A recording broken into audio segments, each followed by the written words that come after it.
ভাইরে, আমরা যে ভিডিওগুলো আজকে দেখব সেগুলো গণমাধ্যমে বিনোদনের জন্য ছাড়া হলেও সত্যি এই ভিডিওগুলো অনেক কষ্টকর এবং অসম্মানজনক।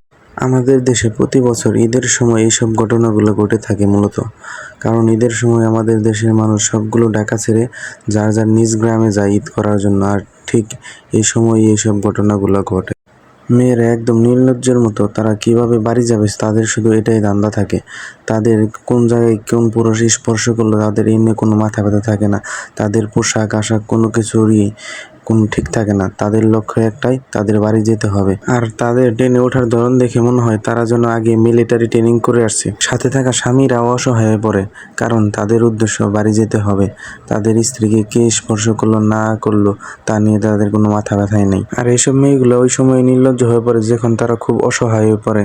তাই আমাদের সকলেরই উচিত এইসব মেয়েদের খারাপভাবে টাচ না করা এবং তাদের সহযোগিতা করা, যেন তারা সম্মানের সহিত বাসায় যেতে পারে, সকলের সাথে ঈদ করতে পারে, তাদের যেন কোনো আপত্তিকর ঘটনা না ঘটে।